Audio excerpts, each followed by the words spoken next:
जय Hind everyone. Welcome to concept session 8 of chapter light. और इस सेशन में हम लोग डिस्कस करने वाले हैं न्यूमेरिकल्स और मिरर फॉर्मूला। तो इस सेशन में हम लोग लगभग डिस्कस करेंगे 4 न्यूमेरिकल्स। तो थोड़ा सा पेशेंस रखिएगा और साथ ही साथ मैं कुछ टिप्स भी दूंगा कि न्यूमेरिकल्स कैसे सॉल्व करते हैं, क्या अप्रोच होना चाहिए न्यूमेरिकल सॉल्व करने के लिए। तो चलिए शुरू करते हैं सेशन को विद द फर्स्ट क्वेश्चन। तो पहला क्वेश्चन क्या है? A concave mirror produces 2 times magnified real image of an object placed at 10 centimeter in front of it. Find the position of the image. तो तरीका क्या होता है न्यूमेरिकल सॉल्व करने का? तो सबसे पहला चीज जो हम लोग करेंगे वो होगा कि हम लोग गिवन क्वांटिटी लिखेंगे। सबसे पहले हम लोग क्या करते हैं, गिवन क्वांटिटी लिखते हैं। जो सेकंड चीज करेंगे आफ्टर रीडिंग द क्वेश्चन कि मुझको फाइंड आउट क्या करना है, तो अननोन क्वांटिटी क्या है उसको हम लोग आइडेंटिफाई करेंगे।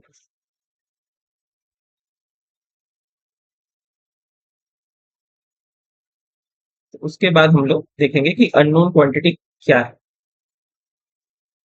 थर्ड चीज, जब ये दोनों चीज हो जाएगी उसके बाद मैं चेक करूंगा यूनिट कि जो गिवन क्वांटिटी है वो प्रॉपर यूनिट में गिवन है कि नहीं।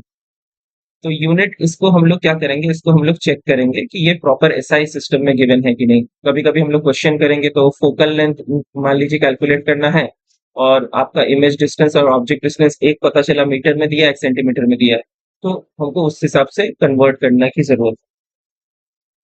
और फोर्थ थिंग, जो चौथा और फाइनल चीज है, हम लोग वो चेक करेंगे कि भाई हम लोग फॉर्मूला क्या यूज करें, कि कौन सा फॉर्मूला सुइटेबल होगा क्वेश्चन को सॉल्व करने के लिए। तो चलिए एक एक करके हम लोग इन सारी चीजों को करते हैं इस गिवन क्वेश्चन के लिए।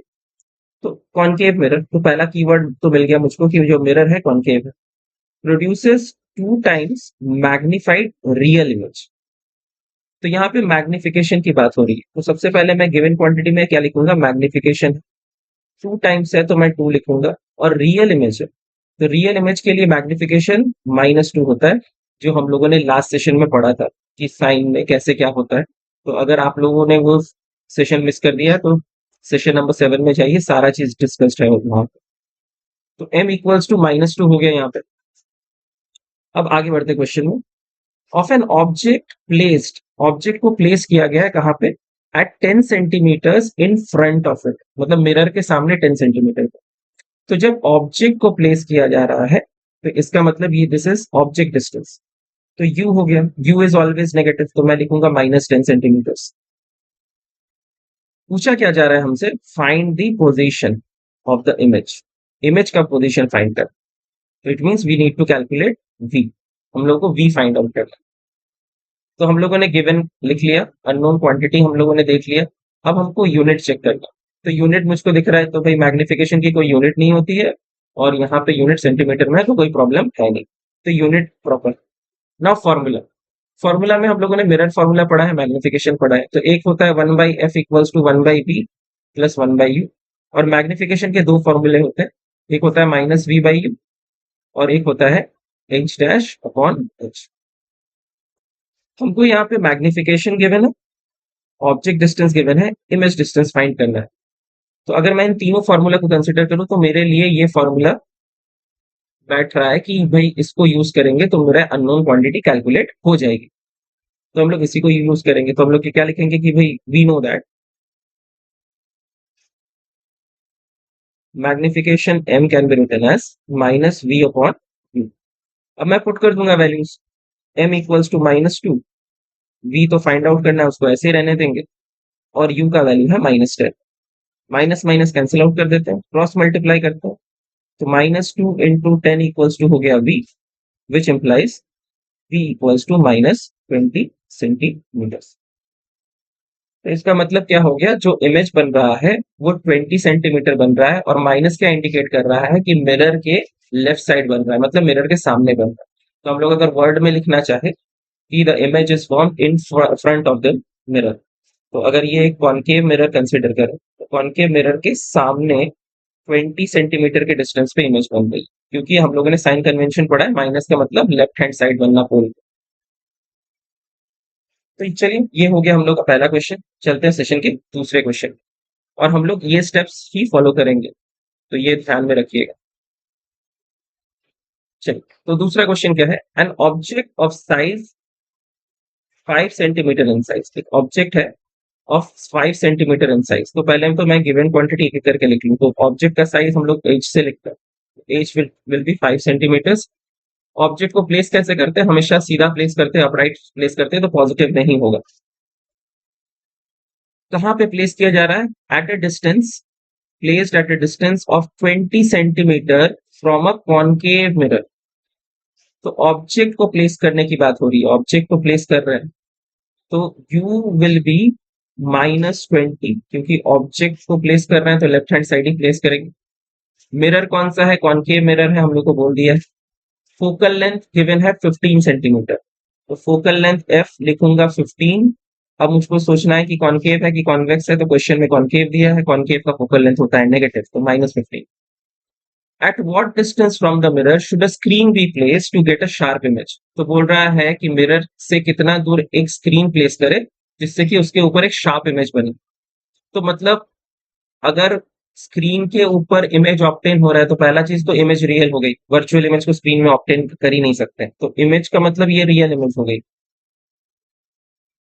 दूसरा चीज, स्क्रीन के ऊपर स्क्रीन का पोजीशन पूछ रहा है, इमेज का पोजीशन नहीं पूछ रहा है, लेकिन इमेज तो स्क्रीन पे ही बन रही है, तो इसका मतलब हमको पोजीशन ऑफ द इमेज ही पूछा है, लेकिन इनडायरेक्टली पूछा है। Where should a screen be placed, और स्क्रीन के ऊपर क्या बन रही? इमेज बन रही, तो इनडायरेक्टली हमसे क्या पूछ रहा है? इमेज का डिस्टेंस, तो यानी बी फाइंड करना है। Also calculate the size of the image, और हमको इमेज का साइज भी कैलकुलेट करना है, मतलब एच डैश फाइंड करना है। तो हम लोगों ने गिवन क्वांटिटी लिख लिया, अननोन क्वांटिटीज लिख ली जो हम लोग को कैलकुलेट करना है। यूनिट्स अगर चेक करें सेंटीमीटर सेंटीमीटर सेंटीमीटर, तो ठीक है। अब हम लोग फॉर्मूले पे चलेंगे। तो हमको दिख रहा है यू, हमको दिख रहा है एफ, हमको फाइंड करना है वी। तो भाई हम लोग मिरर फॉर्मूला से ही कर सकते हैं, तो स्टार्ट करते हैं इसको। वी नो दैट, या आप लोग सीधे लिख सकते हैं using mirror formula, 1/f equals to 1/v plus 1/q। Focus का वैल्यू, फोकल लेंथ का वैल्यू है -15, वी फाइंड आउट करना है, और u का वैल्यू है -20। -20 को हम लोग लेफ्ट हैंड साइड ले आते हैं, तो ये प्लस में हो जाएगा, तो हम लोग को कुछ मिलेगा ऐसा, प्लस 1/20 -1/15 इक्वल्स टू 1/3। एलसीएम अगर लेंगे तो दैट विल बी 60, 20 और 15 का। सो 20 से ये 3 टाइम्स, -15 से ये 4 टाइम्स, 1/v। तो ये आ जाएगा मेरा -1/60 इक्वल्स टू 1/v। अब इसको मैं फर्दर अगर सिंप्लीफाई करूं तो मुझको v कितना मिल जाएगा? तो v विल बी -60 सेंटीमीटर। तो यहां से पोजीशन ऑफ द इमेज तो मेरा आ गया कि भाई कहां बन रहा है, 60 centimetre in front of the mirror, क्योंकि लेफ्ट हैंड साइड कैसे पता चला? माइनस साइन लगा हुआ। तो पोजीशन ऑफ द इमेज एक तो हो गया। उसके बाद हमको क्या हो गया कि हमको फाइंड करना है एच डैश, मतलब साइज ऑफ द इमेज। तो इसके लिए किसका हेल्प लेंगे? मैग्निफिकेशन। m इक्वल्स टू क्या होता है? एच डैश अपॉन एच होता है। ऑल्सो m को मैं लिख सकता हूं -v/u। तो इन दोनों इक्वेशंस को क्या करते हैं हम लोग? इक्वेट कर देते हैं। तो h dash upon h equals to लिख सकते हैं -v/u। यहां से एच डैश अगर कैलकुलेट करेंगे तो मैं लिखूंगा -v/u multiplied by H, cross multiply कर दिया। तो फर्दर अगर इसको सॉल्व करेंगे तो h dash will be minus, v का वैल्यू कितना आया था? -60, तो इसको पुट कर देते हैं -60। u का वैल्यू आया था मेरे पास -20, इसको भी पुट कर दिया, मल्टीप्लाइड बाई एच। हाइट कितना दिया है क्वेश्चन में? 5 सेंटीमीटर। सो 20 माइनस माइनस कैंसिल आउट कर देते हैं, 20 से 60 3 टाइम्स चला गया, तो 3 इंटू 5 15 हो जाएगा। एच डैश आ गया मेरा -15 सेंटीमीटर। तो यानी हाइट ऑफ द इमेज कितना आ गया? -15 सेंटीमीटर। माइनस में आने का मतलब इमेज उल्टा बन रहा है, और उल्टा इमेज रियल होता है, तो जो कि हमारे क्वेश्चन के साथ इनडायरेक्टली मैच भी कर जा रहा है। तो इस तरीके से हम लोग चेक भी कर सकते हैं, स्क्रीन पे ऑब्टेन हो रहा है मतलब इमेज रियल है, रियल इमेज हमेशा उल्टा बनता है, तो देखिए साइज के हिसाब से एकदम करेक्ट आया, इन्वर्टेड ही इमेज। तो ये हो गया हम लोग का दूसरा क्वेश्चन। चलते हैं नेक्स्ट क्वेश्चन की तरफ। A convex mirror used in a bus. तो सबसे पहले मिरर कौन सा है? कॉन्वेक्स है। बस में यूज हो रहा है। रेडियस ऑफ कर्वेचर गिवन है 3.5 मीटर्स, मीटर्स में गिवन। तो चलिए सबसे पहला चीज तो हमको मिल गया, radius of curvature. Convex mirror है तो रेडियस ऑफ कर्वेचर पॉजिटिव में होगा, कॉन्केव होता तो नेगेटिव में होता। तो इसको लिख लेते हैं 3.5 मीटर्स। तो इस तो मुझको फोकल लेंथ कितना मिल जाएगा? रेडियस ऑफ कर्वेचर का हाफ होगा, तो इसको लिख सकते हैं 3.5 divided by 2 meters। If the driver of the bus locates a car behind 10 meter, 10 meter behind the bus, तो एक ड्राइवर है जो बस के पीछे एक कार को लोकेट कर रहा है जो कि 10 मीटर पीछे है। तो यानी कार को अगर ऑब्जेक्ट की तरह ट्रीट करे तो इसका मतलब ये हो गया कि ये ऑब्जेक्ट डिस्टेंस है, and you is always negative, तो -10 मीटर्स हो रहा है। तो एक ड्राइवर है जिसने एक कार को लोकेट किया जो बस से 10 मीटर्स पीछे है। तो लोकेट जिसको कर रहे हैं वही ऑब्जेक्ट को, और वो कहाँ पे है? 10 मीटर पीछे है, तो ऑब्जेक्ट डिस्टेंस मेरा -10 मीटर्स हो गया। Find the position, nature and size of the image of the car. तो हमसे पोजीशन ऑफ द इमेज पूछ रहा है, नेचर पूछ रहा है, मतलब वर्चुअल है, इरेक्ट है, मैग्नीफाइड है, डिमिनिश्ड है, कैसा है, रियल है, इन्वर्टेड है, कैसा है, वो नेचर में आ जाएगा। और साइज एच डैश पूछ रहा है। तो ये सारी चीजें हमसे पूछी जा रही। तो चलिए ठीक कर, चलिए इसमें शुरू करते हैं। तो सबसे पहले तो हमको दिख रहा है कि फोकल लेंथ गिवन है और मेरे पास पोजीशन ऑफ द ऑब्जेक्ट है। तो मिरर फॉर्मूला यूज करेंगे तो मेरे पास ये बी कैलकुलेट तो हो जाएगी। तो चलिए सबसे पहले वही उसी को कर लेते हैं। So we know that 1/f equals to 1/v plus 1/u। तो 1/, फोकल लेंथ का वैल्यू है 3.5 divided by 2 equals to 1/v। v तो अभी कैलकुलेट करना है, u इज -10।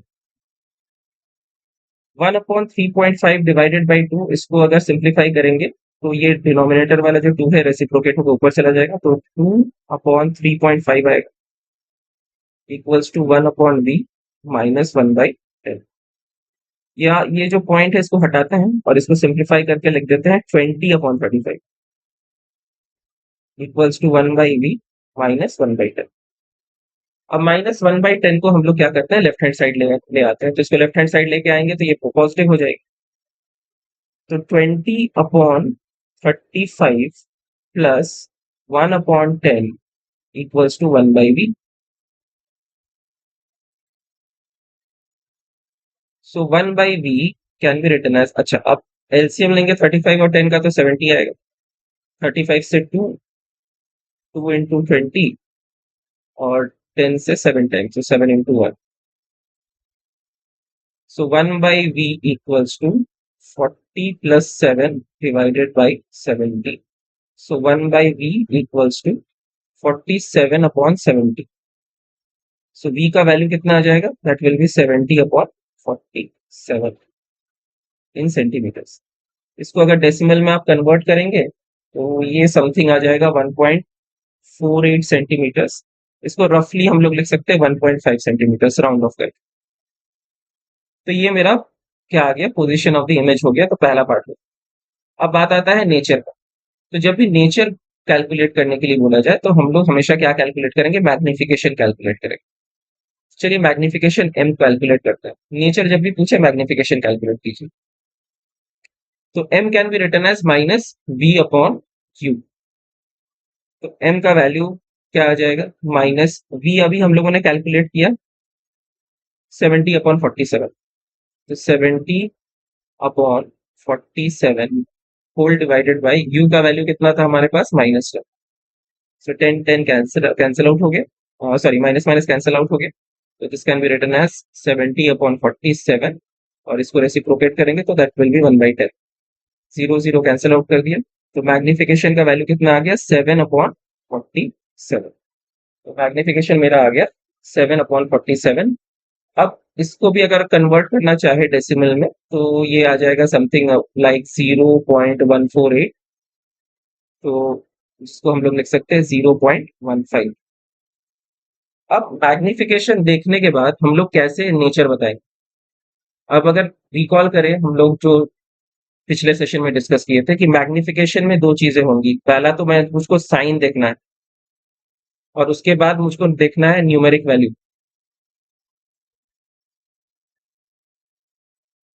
ठीक है, तो साइन अगर पॉजिटिव है तो हम लोगों ने पढ़ा था कि इमेज जो है वर्चुअल होगा, और अगर नेगेटिव है तो रियल होगा। तो पॉजिटिव नेगेटिव मुझको रियल या वर्चुअल बता देगा। न्यूमेरिक वैल्यू क्या बताएगी? न्यूमेरिक वैल्यू अगर एक के बराबर होती है तो जितना ऑब्जेक्ट का साइज होता है उतना ही इमेज का साइज होता है। अगर न्यूमेरिक वैल्यू वन से ज्यादा हो गई, न्यूमेरिक वैल्यू वन से बड़ा हो गया, तब हम लोग मैग्नीफाइड इमेज मिलेगा। लेकिन इमेज का अगर मैग्निफिकेशन का वैल्यू वन से छोटा रह गया, जैसे कि यहाँ पे दिख रहा है 0.15, तो बोलेंगे कि डिमिनिश बन रहा है। तो वन, तो सेम साइज का बनेगा, वन से ज्यादा बना मतलब मैग्नीफाइड हो रहा है। और वन से छोटा अगर वैल्यू दिख रहा है मुझको, डेसिमल में दिख रहा है वैल्यूज या फ्रैक्शन में दिख रहा है, जिसको सॉल्व करने पे जो वन से छोटा ही आएगा ऐसा कुछ है दिख रहा है, तो हमेशा वो डिमिनिश बनेगा इमेज। तो मैग्निफिकेशन में दो चीजें देखनी होती है, साइन और उसके बाद का जो नंबर है वो नंबर में मतलब मैग्नीट्यूड की अगर बात करें तो मैग्नीट्यूड वन से बड़ा है कि छोटा है कि वन के बराबर। वन से बड़ा होता चला जाएगा तो मैग्नीफाइड होती चली जाएगी, बड़ी बनेगी इमेज। वन से छोटा होगा तो बोलेंगे डिमिनिश्ड इमेज है, वन के बराबर है मतलब सेम साइज। तो इसमें इसको देख के हम लोग क्या बोल सकते हैं? तो भाई पहला तो साइन पॉजिटिव है तो बोलेंगे कि वर्चुअल एंड इरेक्ट। तो नेचर में क्या लिखेंगे? Virtual and erect. और साइज क्या हिसाब से अगर मैं बोलना चाहूँ कि मैग्नीफाइड है कि डिमिनिश्ड है, तो 0.151 से छोटा हो गया तो लिखेंगे डिमिनिश्ड। तो इमेज कैसा बन रहा है? इमेज बोल रहा है डिमिनिश्ड। तो चलिए अब जल्दी से फाइंड कर लेते हैं कि साइज क्या होगी। तो मैग्निफिकेशन m इक्वल्स टू क्या लिखते हैं? मैग्निफिकेशन m इक्वल्स टू लिखते हैं h डैश अपॉन h। तो यहां से h डैश इक्वल्स टू लिख सकते हैं mh, क्रॉस मल्टीप्लाई कर। तो h dash equals to m का वैल्यू अभी हम लोग का आया 0.15, और साइज ऑफ द ऑब्जेक्ट हमारे पास दिया नहीं, तो इसको ऐसे ही रख देंगे।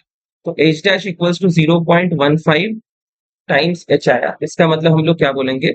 The image will be 0.15 times the size of the object. तो इसको जब हमारे पास ऑब्जेक्ट का साइज गिवन नहीं है तो हम लोग इसको स्टेटमेंट में क्या लिख देंगे? द इमेज इज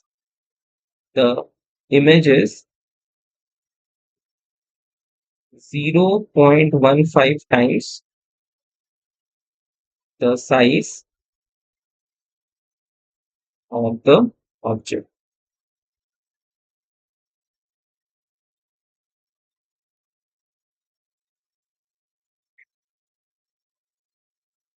तो ये हो गया हमारा ये क्वेश्चन डिस्कस। तो चलिए अब चलते हैं अगले क्वेश्चन की। नेक्स्ट क्वेश्चन है, कॉनकेव मिरर प्रोड्यूसेस, मिरर कौन सा है? Concave mirror produces 3 times enlarge virtual image। ठीक है, तो मैग्निफिकेशन गिवन है m। Concave mirror produces 3 times virtual enlarge image. तो वर्चुअल इमेज के लिए मैग्निफिकेशन तो मेरा पॉजिटिव ही रहेगा, तो m इक्वल्स टू 3 लिख दिया या +3 लिख दिया। Of an object placed, object को प्लेस किया जा रहा है 10 centimetre in front of it. तो ऑब्जेक्ट को प्लेस करने मतलब u हो गया, कितना डिस्टेंस पे? 10 centimetre. u is always negative, तो -10 centimetre. Calculate radius of curvature of the mirror. तो हम लोगों को अब r फाइंड करने के लिए बोल, तो रेडियस ऑफ कर्वेचर फाइंड करने के लिए तो सबसे पहले हमको फोकल लेंथ कैलकुलेट करना होगा। और अगर फोकल लेंथ कैलकुलेट करना है तो सबसे पहले हमको क्या चाहिए? v और u चाहिए। u तो दिख रहा है तो v नहीं दिख रहा है, तो सबसे पहले हमको क्या फाइंड करना पड़ेगा? सबसे पहले हमको v फाइंड करना पड़ेगा। तो क्वेश्चन में तो दिख रहा है कि हमको एक क्वांटिटी निकालनी है जो कि है r, लेकिन उस r को कैलकुलेट करने के लिए हमको फोकल लेंथ कैलकुलेट करना होगा, और फोकल लेंथ कैलकुलेट करने के लिए हमको सबसे पहले position of the image calculate करना। तो हमारे पास दिया है मैग्निफिकेशन, हमारे पास है साइज ऑफ द ऑब्जेक्ट, तो हम लोग पोजीशन ऑफ द इमेज को कैसे निकालेंगे, कैलकुलेट करेंगे, तो हम लोग मैग्निफिकेशन का फॉर्मूला यूज करेंगे। We know that m equals to minus v upon u. तो मैग्निफिकेशन का वैल्यू है 3 माइनस वी, यू का वैल्यू है -10। माइनस माइनस कैंसिल आउट हो गया, क्रॉस मल्टीप्लाई करेंगे तो वी का वैल्यू आ जाएगी 30 सेंटीमीटर पॉजिटिव। पॉजिटिव में आने का मतलब है कि मिरर के पीछे बन रहा है। तो v इक्वल्स टू 30 सेंटीमीटर, ये हमारा पोजीशन ऑफ द इमेज हो गया। तो अब चलिए हम लोग कैलकुलेट कर लेते हैं जल्दी से focal length. Now using mirror formula,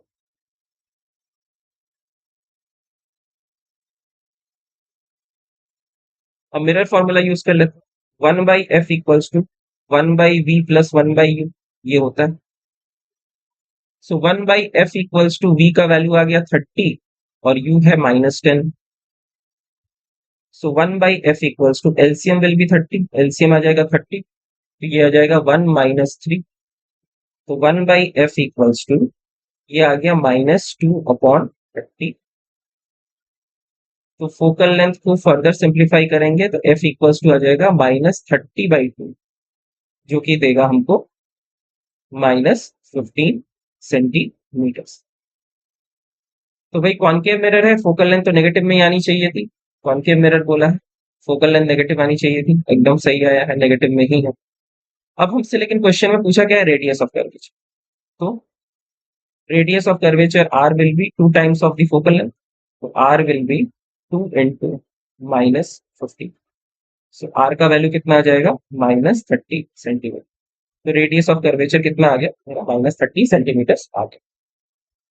तो ये हो गए हम लोगों के आज के 4 क्वेश्चंस डिस्कस।